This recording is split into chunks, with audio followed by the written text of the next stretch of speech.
মাধবগড় রাজ্যে কমলা নামের এক ধোপিনী তার স্বামীর সাথে থাকত। ওদের কোনো সন্তান ছিল না, কিন্তু তা সত্ত্বেও ওরা ভগবানকে দোষারোপ করত না। একদিন কমলা প্রতিদিনের মতো রাজ্যের সবথেকে বড় নদীতে কাপড় জামা ধুচ্ছিল। তখনই ওর নজর যায় ঝুড়ির ওপরে, যেটা ওর সামনে ওর দিকেই এগিয়ে আসছিল বয়ে। আরে, জলের মধ্যে এরকম অদ্ভুত ঝুড়ি কোথা থেকে বয়ে আসছে? তখনই ওই ঝুড়ির মধ্য থেকে একটা বাচ্চার কান্নার আওয়াজ শুনতে পায় ও। আরে, এর মধ্যে থেকে তো একটা বাচ্চার কান্নার আওয়াজ আসছে। কমলা একটা লাঠির সাহায্যে ওই ঝুড়িটাকে নিজের দিকে টেনে নেয়, আর যখনই ওই বাচ্চাটাকে দেখে অবাক হয়ে যায়। বাচ্চাটা খুব সুন্দর ছিল, ওর চোখ নীল ছিল আর মুখটা খুব সুন্দর মায়া মাখানো ছিল। হে ভগবান, এই বাচ্চাটা তো খুব সুন্দর, ওর চোখগুলো কতটা মায়া ভরা। আমি এর আগে এমন সুন্দর বাচ্চা কখনো দেখিনি। কমলা আশেপাশে তাকায়, কিন্তু ও কাউকেই দেখতে পায় না। আর ও বাচ্চাটাকে নিজের সাথে করে নিয়ে যায়। একটা বাচ্চার সাথে নিজের পত্নীকে দেখে ওর স্বামী বলে, আরে কমলা, এই এই এই বাচ্চাটা কার? জানি না গো, এই বাচ্চাটা একটা ঝুড়ির মধ্যে বয়ে আসছিল নদীতে, আর আশেপাশে কেউ ছিল না, তাই আমার সাথে করে নিয়ে এসেছি। কি, নদীতে পেয়েছো? কিন্তু একটা বাচ্চাকে নদীতে কে ছেড়ে আসবে? সেসব জানি না, কিন্তু আমার মনে হয় ওর পরিবারের লোক ওকে নিজেদের কাছে রাখতে চায়নি, আর তাই ওরা ওকে মরার জন্য ফেলে রেখে গেছে, আর ভগবান ওকে আমাদের কোলে দিয়ে দিয়েছেন। হ্যাঁ, কিন্তু কমলা, একটা কথা হলো যে এভাবে অন্য কারোর বাচ্চাকে আমরা আমাদের কাছে তো এভাবে রাখতে পারি না। আমাদেরকে আগে জানতে হবে যে এই বাচ্চাটা কার, নয়তো কয়েকদিন বাদে এর বাড়ির লোক যদি চলে আসে, তাহলে তারা আমাদেরকে চোর বলে অপমান করবে। আরে, কেন দেবে অপবাদ আমাদের? আমরা এই বাচ্চাটাকে জল থেকে পেয়েছি, চুরি তো করিনি আমরা। আজ থেকে এটা আমাদের সন্তান, আর আমরা ওর মা বাবা। হ্যাঁ, আহ, আসলে সত্যি বলতে তুমি এই বাচ্চাটাকে পেয়ে যে খুশি হয়েছো, সেটা দেখে আমিও খুশি। দেখো, ওর চোখগুলো কি সুন্দর না, পুরো নীল চোখ, আর তাই আমরা ওর নাম রাখবো নীল। 1 বছর কেটে যায়, আর একদিন যখন কমলা ওই নদীর কাছে জামা কাপড় ধুচ্ছিল, তখনও দেখে ঠিক 1 বছর আগে যেরকম একটা ঝুড়ি নদীতে বয়ে ওর কাছে এসেছিল, ঠিক সেই রকমই এইবারও একটা ঝুড়ি আসছিল বয়ে। সেটার মধ্যে থেকেও একটা বাচ্চার কান্নার আওয়াজ আসছিল। কমলা অবাক হয়ে দেখতে থাকে, আর ও ওই ঝুড়িটাকে নিজের কাছে টেনে নেয়। এইবারও ওটার মধ্যে একটা সুন্দরী কন্যা ছিল। হে ভগবান, এ কি, আবার একটা বাচ্চা! এই কেমন নিষ্ঠুর মা, যে নিজের সন্তানদেরকে এইভাবে নদীর জলে ভাসিয়ে দিচ্ছে! আমি তো কিচ্ছু বুঝতে পারছি না।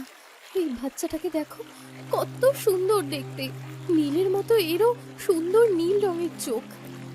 কমলা আবার ওই বাচ্চাটাকে নিয়ে বাড়ির দিকে যায়। আরে কমলা, এটা আবার কি? হ্যাঁ গো, এই বাচ্চাটাও আমি নদী থেকেই পেয়েছি আবার। কি, আরো একটা সন্তান, কন্যা সন্তান নদীতে? কিন্তু এমনটা কে করতে পারে? নিশ্চয়ই কোনো নিষ্ঠুর মা বাবা হবে। এদিকে আমরা, যারা কখনো সন্তান সুখে লাভ করতে পারলাম না, আর ওরা, যাদের সন্তান থেকেও সন্তান নেই, কতটা দুর্ভাগ্য ওদের। এটা কি হচ্ছে বলো তো? হ্যাঁ, তুমি ঠিকই বলছো কমলা। দেখো, ওর চোখ আর মুখ নীলের মতোই সুন্দর, তাই আমরা এর নাম নীলাম রাখবো। হ্যাঁ, এইটা খুব মিষ্টি একটা নাম। নীল এখন তার ছোট বোনকেও পেয়ে গেছে। খুব ভালো, খুব ভালো। কমলা আর ওর স্বামীর অসম্পূর্ণ পরিবার এখন সম্পূর্ণ, কিন্তু অন্যদিকে রাজমহলের পরিবেশে নিস্তব্ধতা ছিল, কারণ মহারাজের স্ত্রী আর নেই। কি হয়েছে পুত্র, এমন মন মরা রয়েছ কেন? মা, এটা এটা আমাদের সাথে কি হচ্ছে? প্রথমে প্রথমে আমার প্রথম সন্তান এই দুনিয়াতে থাকলো না, তারপর দ্বিতীয় সন্তান জন্ম দেওয়ার সময় আমার স্ত্রীও ওই বাচ্চাটার সাথে পরলোক গমন করলো মা। এবার আমরা কি নিয়ে বেঁচে থাকবো মা? দেখো পুত্র, যা হয় তা সবই ভগবানের ইচ্ছেতেই হয়। আমি জানি তোমার দুটো সন্তানও থাকলো না, আর তোমার স্ত্রীও নেই, কিন্তু এইভাবে ভেঙে পড়ে কি কোনো লাভ রয়েছে? জীবন তো থেমে থাকে না। তুমি দ্বিতীয় বিবাহ করো। হ্যাঁ, আপনি এটা কি বলছেন মা? আমি আমি দ্বিতীয় বিয়ে করতে পারবো না। আমি আমার ওই মৃত স্ত্রীকে খুব ভালোবাসি। সে থাকুক বা না থাকুক, ওর জায়গা আমি কোনোদিনও কাউকে দেব না, কখনোই না। বোকার মতো বলো না, আর বিবাহ করো। সামনে তোমার এত উজ্জ্বল ভবিষ্যৎ, এইভাবে একা একা কাটানো যায় না। মা, আপনার যা মন চায় তাই বলুন, কিন্তু আমি আমি দ্বিতীয় বিবাহ করব না, মানে তো করব না, বলে রাখলাম। ধীরে ধীরে সময় কাটতে থাকে আর 10 বছর কেটে যায় এইভাবেই। আর মহারাজ নিজের একাকিত্ব কাটানোর জন্য অর্ধেক সময় জঙ্গলেই কাটাতেন। একদিন উনি জঙ্গলে একটা গাছের নিচে বসেছিলেন। তখনই ওনার চোখ যায় একটা নীল রঙের সুন্দর হরিণের দিকে, যার মাথায় সোনার শিং ছিল। আরে বাহ বাহ বাহ, দারুণ! এত সুন্দর নীল হরিণ আমি আমার জীবনে এই প্রথম দেখলাম। হ্যাঁ, আমি এটা একবার স্পর্শ করতে চাই। মহারাজ ওই হরিণটিকে দেখে মোহাচ্ছন্ন হয়ে পড়েন এবং ধীরে ধীরে সেই দিকেই এগিয়ে যেতে থাকেন। আর যখনই ওই হরিণটাকে ছোঁয়ার চেষ্টা করে, হরিণটা পালিয়ে যায়। আরে আরে আরে, এই নীল হরিণ, দাঁড়াও দাঁড়াও, তুমি আমার থেকে বেঁচে পালাতে পারবে না। দাঁড়াও দাঁড়াও দাঁড়াও দাঁড়াও। মহারাজ ওর পিছু নেয়, কিন্তু ওকে ধরতে পারেন না। অবশেষে উনি হরিণটার ওপর তীর চালানোর নিশানা করেন, আর যখনই ওই নীল রঙের হরিণটার ওপর আক্রমণ করতে যান, তখনই হরিণটা অদৃশ্য হয়ে যায়। এটা দেখে মহারাজ অবাক হয়ে যান। আরে, এটা কিভাবে সম্ভব? ওই হরিণটা আমার চোখের সামনে থেকে এভাবে কিভাবে উধাও হতে পারে? এবার তো আমি ওই হরিণটাকে একবার না একবার স্পর্শ করেই ছাড়বো, বরং ওকে আমার কাছে রাখতে চাই। হ্যাঁ। মহারাজ রাগে গজগজ করতে করতে আবার রাজপ্রাসাদে ফিরে যান, আর প্রাসাদের রাজসভায় সবাইকে একত্রিত করে বলেন, আজ আমি একটা অদ্ভুত নীল হরিণ দেখেছি, আর আমি ওই নীল হরিণটাকে যেভাবেই হোক চাই, আমি চাই। কি বললেন? নীল হরিণ? এ আপনি কি বলছেন মহারাজ? এই রকম কোনো হরিণ হয় না, নিশ্চয়ই আপনার চোখের ভুল। না না না না রাজমাতা, আমি সত্যি বলছি, আমি নিজের চোখে ওই নীল হরিণটাকে দেখেছি। আমি ওটাকে স্পর্শ করতেই যাচ্ছিলাম, তখনই আমার চোখের সামনে থেকে উধাও হয়ে গেল। যখন আমি ওর ওপর তীর নিক্ষেপ করতে যাচ্ছিলাম, হঠাৎ করে যে কি হলো, ও ও ও একেবারেই উধাও হয়ে গেল। আমার তো বিশ্বাসই হচ্ছে না। আপনি কি সত্যি বলছেন? হ্যাঁ হ্যাঁ হ্যাঁ মা, আমি সত্যি কথা বলছি, 100% সত্যি। কিন্তু মহারাজ, আমরাও আজ পর্যন্ত কোনো নীল হরিণের ব্যাপারে শুনিনি। হতে পারে যে একা একা থাকার কারণে আপনার আপনার কোনো ভ্রম হয়েছে। মন্ত্রীমশাই, এক কথা বারবার বলা আমার একদমই পছন্দ নয়। আমি বলেছি যে নীল হরিণ আমি দেখেছি, তার মানে আমি দেখেছি। ক্ষমা করুন মহারাজ, ক্ষমা করুন, কিন্তু প্রশ্নটা হলো যে আমরা ওই নীল হরিণটাকে খুঁজবো কোথায়? ওটা আপনি ওটা আপনি ওই জঙ্গলের মধ্যেই পাবেন, যেখানে আমি রোজ একান্তে সময় কাটাতে যাই। ওখানেই ওই নীল হরিণটাকে তুমি পাবে, বুঝেছো? ঠিক আছে মহারাজ, আমরা সব সৈনিককে নিয়ে ওই নীল হরিণটাকে শিকার করে আপনার সামনে নিয়ে আসবো মহারাজ। হ্যাঁ। মহারাজের আদেশে মন্ত্রী মশাই তার সমস্ত সৈনিকদের নিয়ে নীল রঙের হরিণের খোঁজ করতে বেরিয়ে পড়েন। অন্যদিকে মন্ত্রীর সাথে সমস্ত সৈনিক এক রাশ হতাশা নিয়ে রাজপ্রাসাদে মহারাজের কাছে আসেন আর বলেন, কি হয়েছে? আপনারা সবাই খালি হাতে এসেছেন। ক্ষমা করুন মহারাজ, কিন্তু কিন্তু আমরা ওই নীল হরিণটাকে কোথাও পাইনি। কি বললে তুমি? তুমি ওই নীল হরিণ কোথাও পাওনি? আরে, এটা কিভাবে হতে পারে? ও কি মাটির তলায় চলে গেল নাকি আকাশের ওপরে? মহারাজ, আমরা পুরো জঙ্গল খুঁজেছি, কিন্তু ওই হরিণ তো দূরের কথা, ওর ছায়া পর্যন্ত আমরা দেখতে পাইনি। আপনাদের তারা কিচ্ছু হবে না। গোটা রাজ্যে এটা ঘোষণা করে দাও যে কেউ আমার জন্য যদি ওই হরিণটাকে ধরে আনে, তাকে আমি যা চাইবে তাই দেব। যাও, বলে দাও। মহারাজের আদেশে সমগ্র রাজ্যে এই ঘোষণা করা হয় যে যে ওই নীল রঙের হরিণকে ধরে নিয়ে আসবে, মহারাজ স্বয়ং সেই ব্যক্তিকে নিজের ইচ্ছে মতো উপহার দেবেন। রাজ্যের সকলে পুরস্কারের লোভে হরিণ শিকার করতে বেরিয়ে পড়ে, কিন্তু কেউই ওই হরিণকে খুঁজে পায় না। লোকজনের মনে হয় যে নিশ্চয়ই মহারাজ ওই হরিণটিকে কল্পনা করেছেন। নীল হরিণ বলে কোনো কিছুই হয় না। একদিন মহলে এক বৃদ্ধ শিকারী আসে। প্রণাম মহারাজ, প্রণাম। বলুন, আপনি কে? মহারাজ, আমি একজন শিকারী, আর আমি আপনার জন্য ওই নীল হরিণটাকে শিকার করে নিয়ে আপনার কাছে নিয়ে আসবো মহারাজ। কি বললেন? আপনি আপনি আমার জন্য ওই নীল হরিণটা শিকার করে আনবেন? হ্যাঁ? মহারাজ দেখুন, আমার এই কোঁচকানো চামড়া আর বয়সের দিকে তাকাবেন না মহারাজ। শরীর যতই বুড়ো হয়ে আসুক না কেন, কিন্তু আমার শক্তি একদম আগের মতোই আছে মহারাজ। ঠিক আছে, যদি আপনি ওই নীল হরিণটা ধরে আনতে পারেন, তাহলে তো আমার জন্য খুশির খবর সেটা। কারণ আমি যেভাবেই হোক ওই নীল হরিণটাকে শুধু দেখতে চাই। যে কেউ ওটাকে নিয়ে আসুক, বুড়ো হোক কি জোয়ান, যান। ঠিক আছে, আপনি শুধু ওই সময়টার অপেক্ষা করুন মহারাজ, ওই নীল হরিণ আপনার সামনে চলে আসবে। হ্যাঁ। এতটা বলে বৃদ্ধ শিকারী জঙ্গলের দিকে চলে যান, আর পরের দিন সকালে নীল হরিণ নিয়ে রাজপ্রাসাদে আসেন, যেটা দেখে সবাই অবাক হয়ে যান। সভায় উপস্থিত সকলে নীল হরিণকে দেখে উঠে দাঁড়িয়ে পড়ে।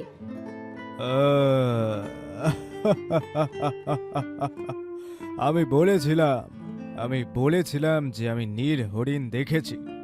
এই দেখুন ওই নীল হরিণ, খুব সুন্দর, খুব সুন্দর।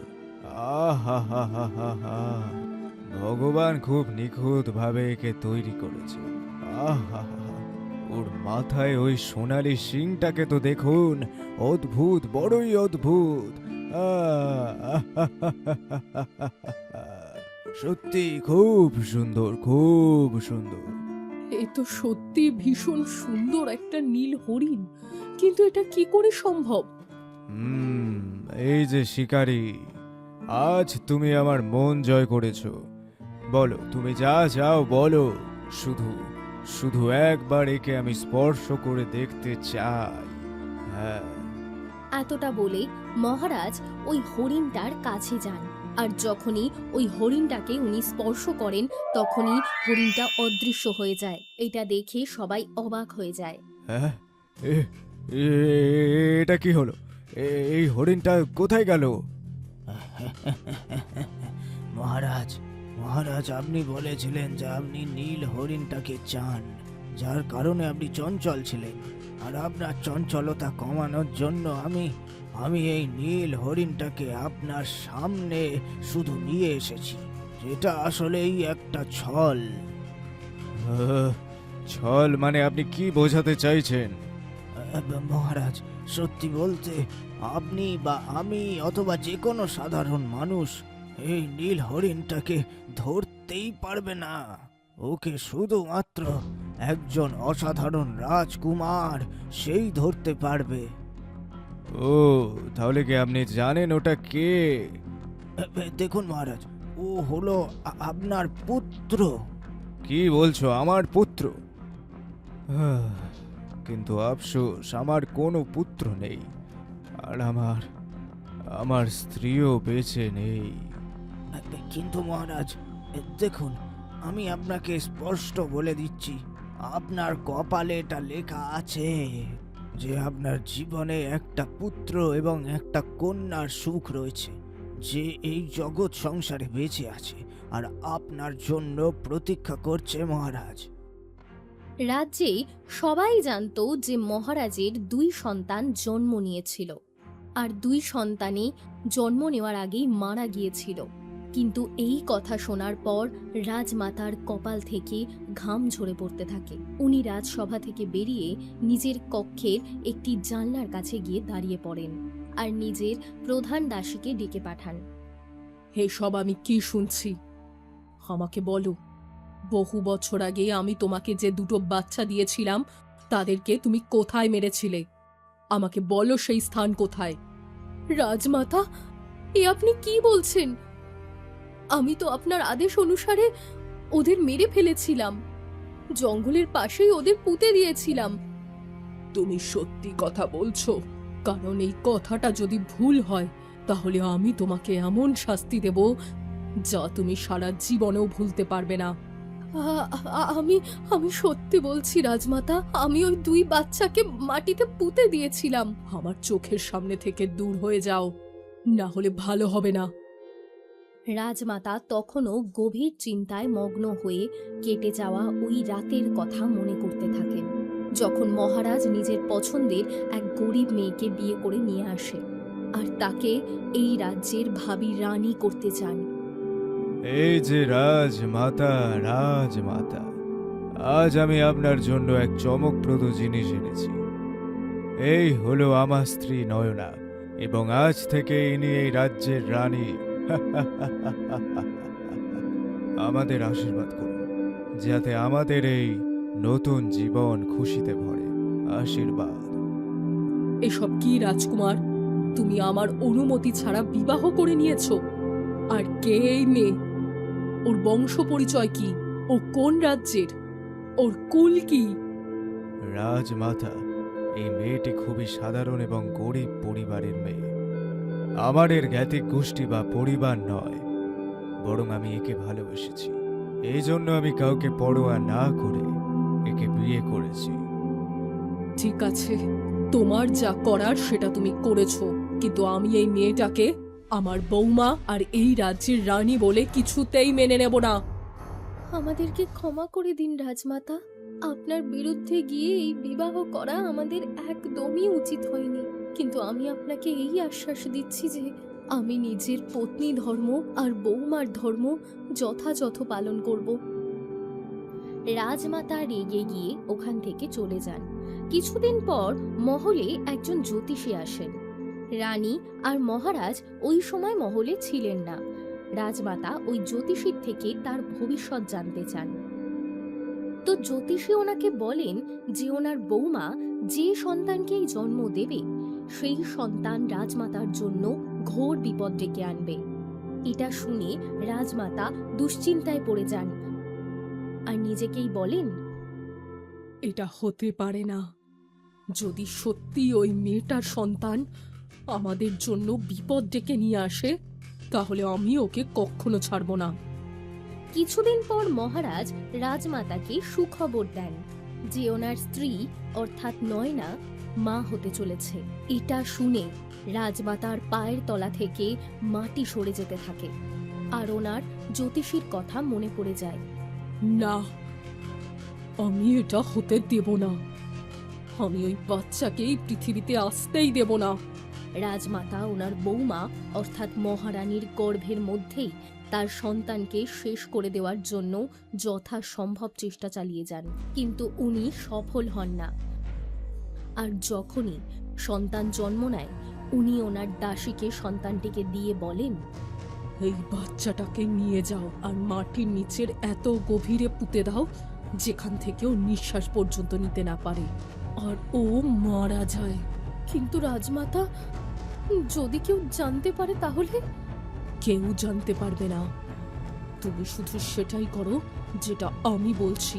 দাসী ওই বাচ্চাটাকে নিয়ে ওখান থেকে চলে যায় আর রাজমাতা মহারাজকে বলেন যে বাচ্চাটা জন্ম নেওয়ার সঙ্গে সঙ্গেই মারা গেছে। কিছু বছর পর আবার মহারানী একটি সন্তানের জন্ম দেন। রাজমাতা এবারেও বাচ্চাটাকে দাসীকে মেরে ফেলতে বলেন। দ্বিতীয়বারেও মহারানী মা হয়ে উঠতে পারেন না। রাজমাতা রানীকে মুখে বালিশ চাপা দিয়ে মেরে ফেলেন। না থাকবে বাঁশ আর না বাজবে বাঁশি। সমস্যাটা একেবারে গোড়া থেকে নির্মূল করেছি। এখন দেখব কে আমার জীবনে বিপদ ডেকে আনে। আমি নিজের পুত্রের বিবাহ নিজের পছন্দের মেয়ের সাথে দেব। অতীতের ঘটনা মনে করার পর রাজমাতা নিজেই নিজেকে বলেন, এই সত্যি ঘটনা কারোর সামনে আসা উচিত নয় যে ওই দুটো সন্তানের মৃত্যু আর মহারানী নয়নার মৃত্যু আমার হাতেই হয়েছে। কিন্তু একটা বিষয় আমাকে বারবার ভাবাচ্ছে, যখন ওই বাচ্চা দুটো মারাই গেছে, তাহলে ওই বৃদ্ধ শিকারী মহারাজের কোন সন্তানের কথা বারবার বলছিল? এদিকে মহারাজ উদাস মন নিয়ে জঙ্গলে একা সময় কাটানোর জন্য চলে যান। তখনই সেখানে একটা 10 বছরের সুন্দরী কন্যা অর্থাৎ নীলাম গাছের ওপর চড়ে ফল পাড়ার চেষ্টা করছিল, যেটা দেখে মহারাজ ওকে সাহায্য করে। তারপর নীলাম ওনাকে বলে, আপনাকে অনেক অনেক ধন্যবাদ, আপনি আমাকে এতগুলো ফল পেড়ে দিয়েছেন। হ্যাঁ, ঠিক আছে ঠিক আছে। তুমি কে মা? তোমার চোখ দুটো তো বড়ই সুন্দর। আহা, এই চোখ দুটো দেখে আমার কারুর কথা মনে পড়ছে। আমার নাম নীলাম, কিন্তু আমার চোখ আপনাকে কার কথা মনে করাচ্ছে? আমার স্ত্রী, ওনারও সুন্দর নীল চোখ ছিল। আচ্ছা, আপনি জানেন আমার দাদার চোখও আমার মতোই নীল। ও, তাহলে তো তোমার মা অথবা বাবার কারোর না কারোর নীল চোখ অবশ্যই হবে, যার কারণেই তোমার এই নীল চোখ। আর তোমার ভাইয়েরও, তাই না? না, আমাদের কারোর ঘরে নেই আর। ও আচ্ছা, বলো তো তুমি কোথায় থাকো? আমি এই তো পাশেই থাকি। আপনি কি আমার সাথে আমার বাড়ি যাবেন? আমি অন্য সময় আসবো, এখন আমাকে বাড়ি ফিরতে হবে, অনেক দেরি হয়েছে। ঠিক আছে, চলো, তুমিও যাও, চলো যাও। এতটা বলে মহারাজ খুশি মনে রাজপ্রাসাদের দিকে চলে যান। এখন থেকে মহারাজ বাড়ির থেকে বেশি জঙ্গলে সময় কাটাতে থাকেন আর নীলামের সঙ্গে অনেক গল্প করতে থাকেন। আচ্ছা, তুমি জানো কি, যদি আজ আমার সন্তান বেঁচে থাকতো তাহলে সে তোমার মতো আর তোমার বয়সী হতো। তাহলে এখন উনি কোথায়? এখন ওরা এই দুনিয়াতে নেই। আচ্ছা, তাই বুঝি আপনি এই জঙ্গলে বেশি সময় কাটান? সত্যি কথা বলতে আমি এই জঙ্গলে নীল হরিণকে খুঁজতে এসেছি। আপনিও কি ওই নীল রঙের হরিণটারই খোঁজ করছেন? আমি শুনেছি এই রাজ্যের মহারাজ আদেশ দিয়েছেন যে ব্যক্তি ওই নীল হরিণটাকে নিয়ে ওনার কাছে যাবেন তাকে উনি নিজের ইচ্ছে মতো পুরস্কার দেবেন। আপনি জানেন, আমিও না ওই হরিণটাকে একবার দেখতে চাই। ঠিক আছে, আমরা যদি ওই হরিণটাকে কখনো খুঁজে পাই তাহলে তোমায় নিশ্চয়ই জানাবো। কিছুদিন কেটে যায় আর একদিন নীলামের দাদা নীল জঙ্গলে সবজি আনতে যায়। তখনই ওর নজর পড়ে নীল হরিণটার ওপরে, যেটা একটু খোঁড়াচ্ছিল। ও ধীরে ধীরে হরিণটার কাছে যায় আর একভাবে ওর সৌন্দর্য দেখতে দেখতে ওর গায়ের ওপর হাত বোলাতে থাকে। আরে আরে আরে আরে আরে তুমি তুমি আমাকে ভয় পেও না, আমি তোমায় কিচ্ছু করব না, আমি তো শুধু তোমার সাহায্য করতে চাই। নীল জঙ্গল থেকে কিছু ভেষজ ঔষধি নিয়ে আসে আর ওই হরিণটার চিকিৎসা করতে থাকে। আপনাকে অনেক অনেক ধন্যবাদ, আমি এখন সুস্থ। ও, তুমি তুমি তুমি কথাও বলতে পারো? আমি কথা বলতে পারি। আমি একটা জাদুকরি নীল হরিণ। যখন থেকে এই রাজ্যের মহারাজের চোখ আমার উপর পড়েছে, তখন থেকে সবাই আমার প্রাণ কেড়ে নিতে চাইছে বারবার। আসলে আমি মহারাজকে কিছু বলতে চাই, কিন্তু সবাই আমার প্রাণের পিছনে পড়ে গিয়েছে, আর তাই আমি সুযোগই পাচ্ছি না ওনাকে বলার। হ্যাঁ, আমি বুঝতে পারছি। আপনার সৌন্দর্য তাই যে কেউ মোহিত হতে পারে, আর আপনাকে তার নিজের কাছে রাখতে চাইবে। আচ্ছা, এমনটা করা যাক যে যতক্ষণ মহারাজের সাথে আমাদের দেখা সাক্ষাৎ না হয়, ততদিন আমার সাথে আমার বাড়িতে থাকো। তাই না? কিন্তু আমি ওখানে কি করে থাকবো? যদি মানুষজন জানতে পারে যে আমি ওদের মাঝে আছি, তাহলে ওরা সবাই আমার প্রাণের পিছনে পড়ে যাবে। ওহো, তুমি চিন্তা করো না, আমার কাছে ওটার জন্য একটা রাস্তা রয়েছে। হ্যাঁ। নীল ওই হরিণটাকে নিজের সাথে নিয়ে যায় আর ওদের বাড়ির পিছনে একটা খালি ঘরে ওকে লুকিয়ে ফেলে। আর সবাই ঘুমিয়ে পড়ার পর লুকিয়ে লুকিয়ে ওকে খাবার দিয়ে আসে। অন্যদিকে মহারাজকে জঙ্গল থেকে ফেরার পর এত খুশি মনে থাকতে দেখে রাজমাতা অবাক হয়ে যান। উনি মহারাজকে বলেন, কি হয়েছে পুত্র? এখন তুমি বেশিরভাগ সময় প্রাসাদের বাইরে কাটাচ্ছ, আর যখন ফিরছ তখন একটা অদ্ভুত হাসি তোমার চেহারায় ফুটে উঠছে। এমনিতেও তোমাকে এত বছর পর খুশি দেখে আমি খুব খুশি, কিন্তু আমি কি এর কারণটা জানতে পারি? হ্যাঁ মা, এর কারণ হলো একজন সুন্দর 10 বছরের কন্যা, যে আমাকে সবসময় আমার স্ত্রী এবং আমার কন্যার কথা মনে করিয়ে দেয়। ওর সাথে সময় কাটিয়ে আমার আমার বড়ই ভালো লাগে। একটা 10 বছরের কন্যা? হ্যাঁ, ঠিকই শুনেছেন মা। আপনিও কখনো আমার সাথে চলুন না, আপনিও ওর সাথে দেখা করলে খুশি হবেন। হ্যাঁ। আমার ভয়টাই সত্যি হয়ে যাবে না তো? এটা ওই মেয়েটাই না তো? খোঁজ নিয়ে আমাকে দেখতেই হবে। রাজমাতা লুকিয়ে লুকিয়ে ওই ধোপা আর ধোপিনীর বাড়িতে যান, আর দুই বাচ্চাকে খেলতে দেখে অবাক হয়ে যান উনি অবাক হয়ে যান ওই দুটো বাচ্চার নীল রঙের চোখ দেখে, যেরকমটা মহারাজের দুই সন্তানের হয়েছিল। উনি বুঝতে পারেন যে এই দুই বাচ্চা মহারাজেরই সন্তান। বিশ্বাসঘাতক! তুই আমার সাথে বিশ্বাসঘাতকতা করেছিস। তুই আমাকে বলেছিলি যে ওই দুটো বাচ্চাকে তুই মাটিতে পুঁতে দিয়েছিস, কিন্তু ওরা আজও বেঁচে আছে। বল, তুই এরকম কেন করেছিস? আমাকে ক্ষমা করে দিন রাজমাতা, আমার ভুল হয়ে গেছে। যখন আমি ওই বাচ্চা দুটোকে এক এক করে মাটিতে পুঁতে দেওয়ার জন্য যাই, ওদের মায়া ভরা চোখ আর সুন্দর হাসি দেখে আমি ওদের মারতে পারিনি, ওদের জলে ভাসিয়ে দিয়েছিলাম। কিন্তু আমি জানতাম না যে ওরা বেঁচে আছে এখনো। তোর এই দয়া সারা জীবনের জন্য আমার মৃত্যুর কারণ হবে। আমার চোখের সামনে থেকে এক্ষুনি দূর হয়ে যা। যদি আর কখনো এই রাজ্যে দেখি, তাহলে নিজের হাতে মেরে ফেলবো তোকে। দাসী ওখান থেকে চলে যায়। এরপর রাজমাতা আরো একবার ছদ্মবেশে ওই ধোপা ধোপিনীর বাড়িতে যান। ওই দুই বাচ্চা একা একা জঙ্গলে খেলা করছিল।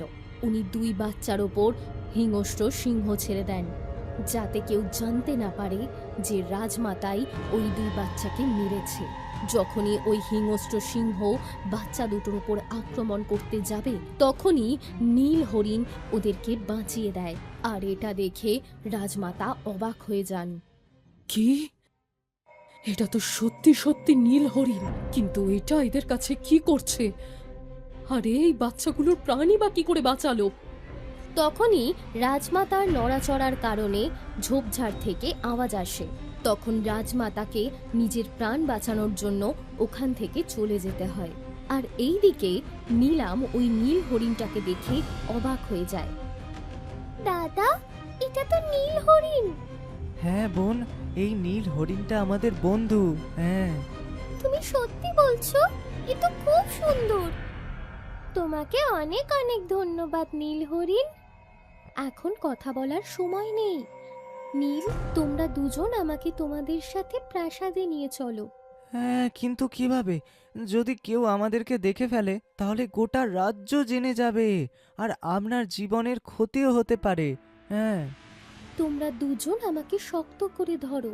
ওরা দুজন নীল হরিণকে শক্ত করে ধরে, আর নীল হরিণের জাদুর বলে ওরা প্রাসাদের বাইরে পৌঁছে যায়। এখন তোমরা দুজন আমাকে ভেতরে নিয়ে চলো। নীল হরিণকে দেখে দরজা নিজের থেকেই খুলে যায়। মহারাজ সভায় বসেছিলেন। তখনই দুটো ছোট বাচ্চার সাথে নীল হরিণকে আসতে দেখে সবাই উঠে দাঁড়িয়ে পড়ে, আর রাজসভায় চর্চা শুরু হয়ে যায়। মহারাজ নিজের সিংহাসন থেকে উঠে হরিণের কাছে আসেন। হ্যাঁ, হ্যাঁ, অসাধারণ, অসাধারণ। এটা কি আমার কল্পনা নাকি সত্যি? আমি কি সত্যি নীল হরিণটাকে দেখতে পাচ্ছি? হ্যাঁ মহারাজ, এটা সত্যি। এটা আসল নীল হরিণ মহারাজ। হ্যাঁ। ও নীল, তুমি? হ্যাঁ মহারাজ, এটা আমার দাদা নীল। আর আমি আজকেই খবর পেয়েছি যে এই নীল হরিণ আমার দাদার বন্ধু হয়, যে আমাদের দুজনের প্রাণ বাঁচিয়েছে।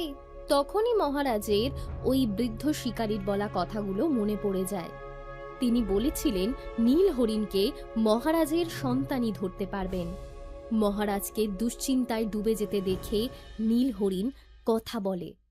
মহারাজ, আপনি কি ওই শিকারীর কথাটা ভাবছেন?